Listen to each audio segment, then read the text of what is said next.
Mea culpa. At this point, I hesitate to brand the Yankees as cheap, as I have implied in past articles.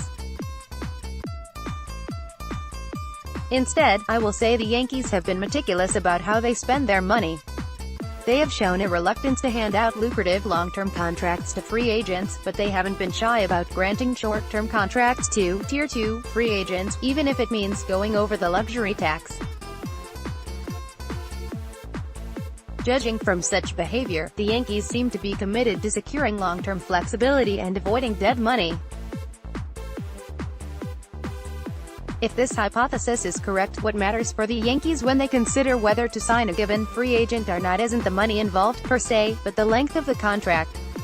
The question then arises, will the Yankees apply this same guiding principle when it comes to extending their young stars in the not-too-distant future?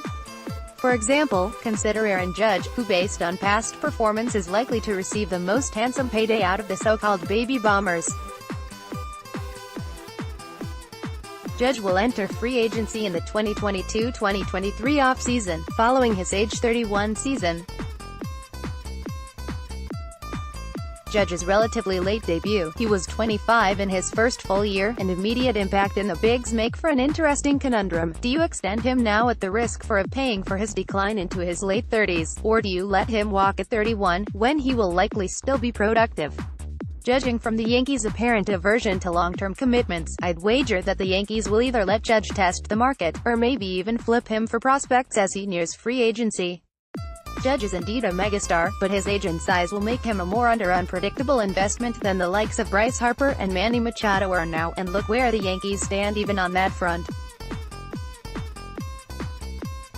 I think the current front office is content to reap the benefits of Judge's team control years when he is vastly underpaid, much like they did with Robinson Cano. Of course, I'm not arguing that the Yankees will let everyone walk. If not Judge, I'm sure the Yankees will at least make an attempt to retain one of Luis Severino or Gary Sanchez, if only due to positional scarcity. But the Yankees' recent modus operandi forces me to harbor doubts about the prospect of the current core being intact in 5 years' time. It seems like they value having the necessary resources to address team needs at any given point, rather than tying current stars to the roster in an attempt to prevent talent from slipping away and making future roster construction more straightforward. At this point I'm kind of tired of arguing the merits and demerits of the Yankees' flexibility overall strategy. Yet I will say this, that strategy is based on two assumptions.